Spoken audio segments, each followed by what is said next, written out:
Le mouton à 5 pattes. Bonjour à tous et bienvenue dans le mouton à 5 pattes. Aujourd'hui, j'ai l'immense plaisir de recevoir Coraline de Spirlet. Coraline, bonjour. Bonjour Stéphanie. J'espère que tu vas bien. Très bien, merci. Alors aujourd'hui, on va discuter. Le sujet du jour, ça va vraiment être va tourner autour des préjugés. On va y revenir dans un moment, mais d'abord, je vais un petit peu expliquer ton histoire. Si jamais j'oublie quelque chose, n'hésite pas à me le dire. Donc, Coraline, criminologue, comment est-ce qu'on dit ? C'est tout à fait ça, criminologue. Criminologue, belge passionné par la réinsertion sociale des personnes ayant un passé judiciaire. En février 2022, tu cofondes Unago, première agence de recrutement en Belgique dédiée à l'accompagnement des anciens détenus vers l'emploi, engagement dans la justice sociale de manière générale. Tu établis des ponts entre les entreprises en quête de personnel motivé et les personnes en réinsertion, favorisant ainsi les embauches durables, on va le voir dans un instant, et de qualité. Est-ce que j'ai oublié quelque chose ? Non, c'est tout à fait ça. Ok, top. Alors, on va d'abord dans le thème du jour, donc oser dépasser les préjugés, vraiment se diriger vers un équilibre entre l'humain et la performance. Tout d'abord, Coraline, d'après toi, pour planter un petit peu le décor, c'est quoi un préjugé ? Pour moi, un préjugé, c'est une croyance, souvent une fausse croyance, je pense, qu'on a face à quelque chose qu'on ne connaît pas ou qu'on ne connaît pas bien. Ok. Pourquoi, d'après toi, les préjugés sont-ils aussi ancrés, on va dire, dans notre société ? Pourquoi ? C'est une bonne question, mais je pense que c'est quelque chose qui est assez naturel. Et ce Ouais. qui me frappe, c'est que c'est quelque chose qu'on a tous. On n'est pas toujours conscient qu'on les a. Je pense que c'est super important de s'en rendre compte. Et c'est OK d'en avoir. Mais tant qu'on le sait et qu'on peut un peu faire un pas en arrière pour se dire, OK, ça c'est vrai que c'est un préjugé. En fait, est-ce que j'ai raison ? Est-ce que je me trompe ? Et ce serait bien de pouvoir ouvrir un peu plus mon esprit par rapport à une thématique, peu importe laquelle, pour avancer et voir ce qu'il en est. Oui, c'est vrai qu'on essaye aussi au maximum de déconstruire tous ces biais inconscients, mais c'est le principe de l'inconscient. Parfois, on n'est pas toujours, on ne sait pas toujours qu'on a ces biais en nous. Quel a été, toi, tout d'abord, un peu ton déclic personnel, ta prise de conscience par rapport à ces préjugés ? Je dirais plus pas par rapport aux préjugés, mais plus par rapport aux préjugés des personnes qui ont un passé judiciaire. C'était pour moi la rencontre avec Jean-Marc Mailly, un gars avec qui j'ai habité il y a quelques années, qui a fait 20 ans de détention, et avec qui j'ai créé une Oui, j'étais belle parent, relation. si je me souviens bien. Oui, c'est ça, tout à fait. Ouais, Et en rencontrant cette personne, je me suis rendu compte à quel point il y avait je pouvais avoir des préjugés, mais que les autres aussi pouvaient avoir des préjugés face à ce public-là. Et en fait, je me suis rendu compte que j'étais à côté de la plaque sur certaines choses, que d'autres personnes aussi, du coup. Et c'est là où je me suis dit, OK, il y a quelque chose à changer. Il faut ouvrir les yeux sur certaines choses. Et d'après toi, parce que c'est le principe, et on va essayer aujourd'hui de tous prendre conscience sur nos préjugés, par rapport aux personnes ayant un passé judiciaire, quels sont les préjugés que tu entends le plus autour de ces personnes ? Il y en a beaucoup, ça dépend un peu. Mais ce que je remarque souvent, ce que j'entends souvent, c'est un peu les classiques, je pense. C'est j'ai peur. C'est une personne qui va potentiellement me voler, qui va potentiellement m'agresser. Oui. C'est une personne qui présente pas bien, probablement. Une personne qui va pas bien savoir communiquer. C'est une personne qui... je pense que là, j'ai énuméré la majorité de ce qu'on entend. Oui, alors c'est vrai que c'est un petit peu, quand on décortique le mot, par exemple, xénophobie, c'est un peu la peur. Il y a beaucoup de peur autour des personnes ayant un passé judiciaire. Et je pense que la peur numéro un, je pense que le constat numéro un, c'est qu'un événement qui est arrivé à un instant T ne doit pas définir l'entièreté de notre vie. Exactement. Ce que je dis souvent, c'est on peut avoir fait des choses mauvaises, mais ça ne veut pas dire qu'on est une personne mauvaise. Et après tout, qui n'a jamais fait une chose mauvaise ? Voilà, exactement. Donc, évidemment, il y a différentes échelles de mauvais, mais je pense que personne n'est tout blanc non plus dans l'histoire. Ouais. On parle aussi souvent de risques, je pense, de peur, de récidive. D'engager des personnes, de recruter des personnes au sein de l'entreprise et que tout d'un coup elles récidivent sur, comme tu dis, vol, agression, tout ça. Quel est toi ton constat voilà, depuis 2022 sur toutes les personnes que tu as placées? Ouais. Est-ce que c'est quelque chose qui est vrai ou de nouveau, est-ce que c'est vraiment un préjugé à déconstruire? Ouais. La peur de la récidive tout court, elle est légitime, elle est juste vu les chiffres de récidives qui sont passés récemment de 60% à 70%. Par contre, la peur de la récidive, quand on engage quelqu'un, là, elle est plus juste. Parce que justement, c'est en engageant quelqu'un, c'est en offrant un emploi à quelqu'un que cette récidive, ce risque de récidive va diminuer énormément. C'est ça. Et donc, et donc le facteur de l'emploi qui est essentiel pour éviter cette récidive. C'est ça. Aujourd'hui, comment est-ce que toi, tu arrives à déconstruire ces préjugés auprès des entreprises, puisque tu as quand même plusieurs succès aussi à ton actif maintenant depuis la création du Nago. Donc comment est-ce que tu arrives à ce que les gens que tu as en face de toi dépassent leur peur? Ouais. C'est pas toujours facile. Au début, ça commence juste avec une discussion, répondre aux questions, rassurer, répondre aux questions que les gens peuvent avoir. Par contre, je me rends compte que malgré tout ça, il y a quand même encore des préjugés. C'est pas juste en répondant à une question, en ayant une discussion, qu'on va tout changer ou casser certains préjugés.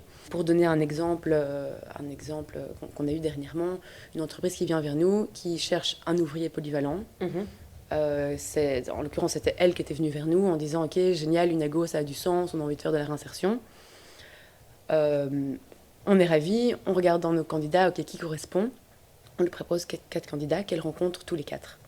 Elle nous appelle, après les avoir rencontrés, et nous dit « Eh ben, franchement, c'était 4 super candidats. Même si c'est moi qui suis venue vers vous, je me rends compte que j'avais quand même un peu une petite boule au ventre avant de les rencontrer. Et j'ai été surprise de me rendre compte qu'en fait, ces candidats-là étaient beaucoup plus qualitatifs que les autres candidats que j'avais pu rencontrer par d'autres biais. Et en fait, ils présentaient bien. Et en tout cas, elle avait dit ça, elle avait dit d'autres choses. Mais ça montrait qu'en fait, malgré qu'on avait eu cette première discussion, les préjugés restaient. Suite à cette discussion-là et ce constat-là, on essaye chez Unago de travailler beaucoup plus sur la communication, la sensibilisation à travers des vidéos de nos candidats. C'est encore en cours, mais je pense que c'est en rencontrant directement les candidats, en ayant une interaction directe avec le public que les préjugés pourront se dissiper petit à petit. Mais donc tu envoies les vidéos avant l'entretien? Tu envoies une vidéo du candidat? Non, pas encore. Mais on aimerait bien le faire. Okay. Sortir du CV classique papier, aller vers un CV vidéo, ce serait vraiment génial. Je pense de vraiment sortir de CV, sortir aussi de ce qu'on peut s'imaginer dans la tête, qui est lié au préjugé du coup, et en fait voir la personne et regarder juste la personne et pas ce qu'il y a et pas ce qu'on entend autour de la personne. Alors, donc là dans cette première partie, on parle de recrutement. Oui. Une fois qu'ils sont engagés, oui. Comment se passe l'intégration de ces personnes au sein de l'entreprise? Quelle a toi été ton expérience? L'intégration de ces personnes au sein de l'entreprise est assez... ce qu'on propose aux entreprises, c'est de vraiment faire une intégration comme ils le font avec tout autre travailleur qu'ils intègrent dans l'entreprise. Mais les autres employés sont au courant de leur passé judiciaire ou pas du tout? Non, personne n'est au courant au sein de l'entreprise. Personne n'est au courant, oui, c'est ça. Okay. Et ça, c'est très important pour nous, c'est que la personne puisse s'intégrer comme toute autre personne. Et en fait, peu importe que cette personne ait un passé judiciaire, tout comme peu importe que cette personne j'en sais rien, a été malade pendant plusieurs années ou voilà. Ok, donc là du coup, dans l'insertion, il n'y a pas de problématique majeure puisque personne n'est au courant. Non, personne n'est au courant. Après, bien sûr, c'est une question qui est parfois un peu compliquée à répondre de manière très directe ou très, en 2 phrases. Tout le monde est différent. Et donc, il y a des personnes qui auront des besoins plus spécifiques, d'autres pas. Et donc, on fait un accompagnement assez au cas par cas, en essayant vraiment... on a fait tout un parcours pré-embauche avec nos candidats, on les connaît, on essaie de comprendre comment ils fonctionnent et quels sont leurs besoins spécifiques. Et que l'employeur puisse un peu adapter son suivi ou son feedback ou quoi en fonction de la personne en question. Ok, super. Mais donc, attends, je fais une parenthèse parce que ça me génère une petite question. Est-ce que tu places aussi des personnes qui ont, par exemple, un bracelet électronique? Oui, Oui, toute personne qui est sortie de détention, peu importe qu'elle soit complètement quitte de la justice, qu'elle soit sous bracelet électronique ou qu'elle soit encore sous condition de la justice. Ah oui, oui, non, parce que donc du coup, visiblement, ça peut se voir. Oui, oui, mais en général, ça se Ouais. voit pas. Ah oui, c'est ça. Sauf s'ils doivent changer dans des vestiaires ou quoi, mais en général, C'est ça. ouais. Ok. Pourquoi tu penses qu'aujourd'hui, de manière générale dans la société, c'est important de vraiment dépasser les préjugés et que même ce serait un acteur Mhm. impactant pour la performance? Parce que les préjugés sont super limitants. Oui. Et difficile à répondre comme question. Pourquoi est-ce que c'est important? Ça me paraît tellement évident que j'ai du mal à l'expliquer vraiment. Mais par contre, ce que je souhaitais rajouter, je réponds pas tout à fait à ta question là, mais Pas de souci. c'est les préjugés. On a parlé des préjugés des clients, des entreprises que eux peuvent avoir face aux candidats. Ce qui est assez frappant, c'est qu'il y a aussi pas mal de préjugés de nos candidats face aux entreprises. Intéressant. Et que du coup, enfin, on le disait déjà, hein, on fait tous face à des, enfin, on est tous, on a tous nos préjugés. Et dans le cas d'Unago, donc les candidats aussi. Et ça peut être expliqué par différentes raisons, parfois par des mauvaises expériences qu'ils ont pu avoir. Ça, je trouve que c'est assez frappant aussi. C'est les histoires que j'entends de beaucoup de travail non déclaré, du coup de salaire pas payé ou pas payé à temps, de fausses promesses, de périodes d'essai de 2 semaines sans contrat, mais en fait qui aboutissent jamais, de manque de reconnaissance dans le travail, etc. Qui Oh, c'est de l'abus, crée... ça. Enfin, Bon, c'est pas toujours comme ça, hein, non, non, non, non, mais ok. Donc ça évidemment, crée des préjugés, ça crée des peurs. ça crée des peurs, de la Oui, bien méfiance. sûr. Et du coup, nous, c'est aussi un travail qu'on a envers nos candidats de déconstruire ces idées-là, que oui, ça peut arriver, comme tout peut arriver partout, mais que non, c'est pas la norme. Oui, donc c'est de là aussi l'importance de notre accompagnement, tant pour les entreprises que pour les candidats, de les aider à passer outre Ok. leur, Et leur croyance. comment est-ce qu'on peut former au final les candidats Ouais. et les employeurs à dépasser ces biais inconscients? En discutant, je pense que ça dépend d'une personne à l'autre, mais en leur prouvant, en leur montrant qu'en fait, qu'ils se trompent, qu'il y a aussi autre chose, qu'il y a d'autres réalités, en les aidant à regarder les choses d'un autre point de vue. Ok. Si par exemple il y a une entreprise ou des managers qui sont un petit peu frileux à intégrer des personnes différentes, quelles qu'elles soient, quels seraient les conseils que tu leur donnerais? Oui. Moi, ce que je dis de manière assez bateau, c'est oser le changement, oser passer outre tout ça. On aime bien rester dans notre petite zone de confort. On a Bien sûr. tous nos habitudes.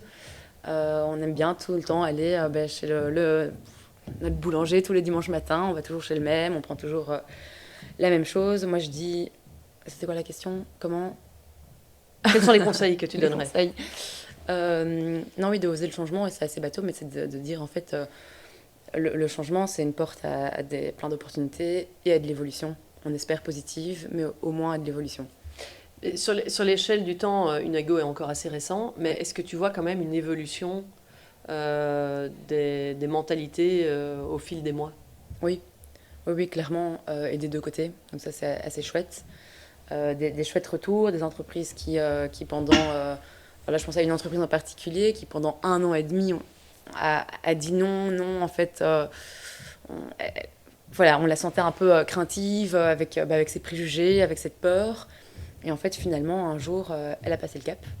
Elle est super contente, le contrat a été prolongé et elle refait appel à nous pour un deuxième recrutement. Donc là, on voit clairement qu'il y a eu un réel changement. Suite à ça, c'est une autre entreprise qui connaît l'entreprise numéro 1 qui fait la même chose.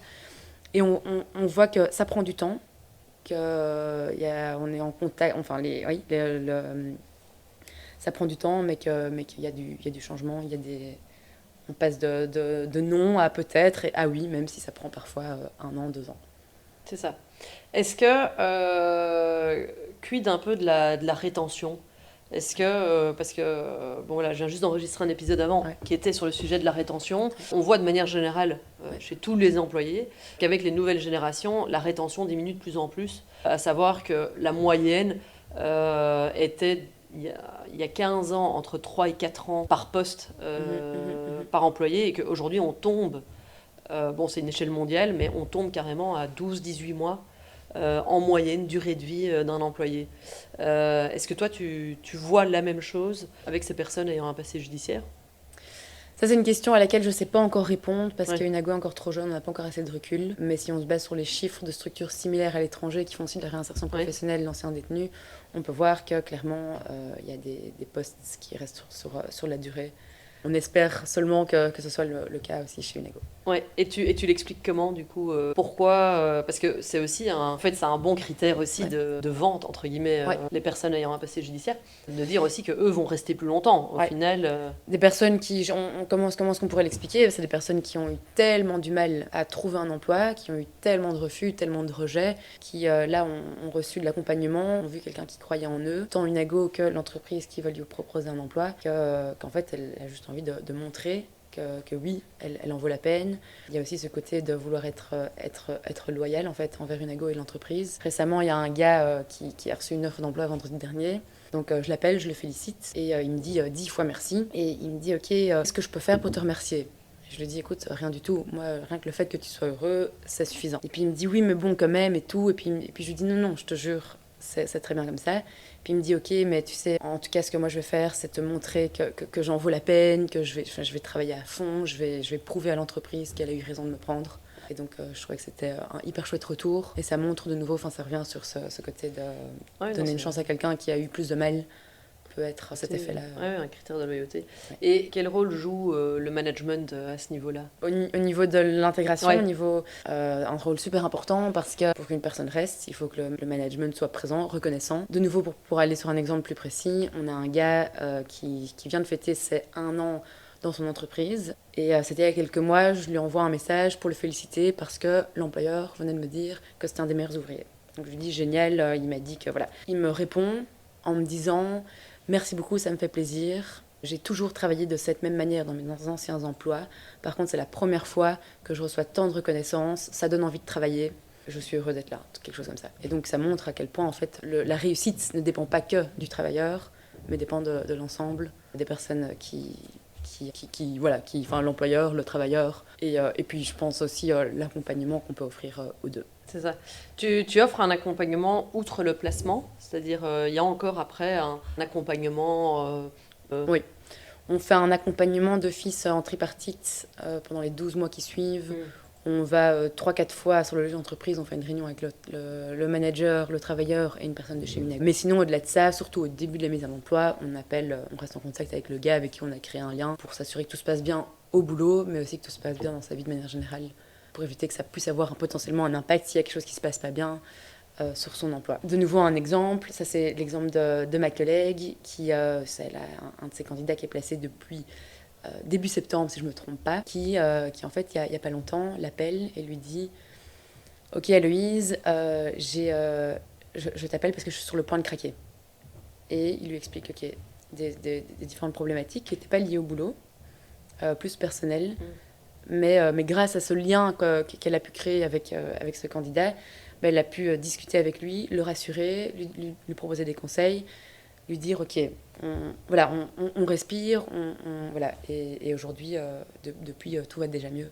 Ton rôle va de voir bien que l'accompagnement du recrutement, quoi. Enfin, Oui. Ça devient un accompagnement. Ouais. Ok. Et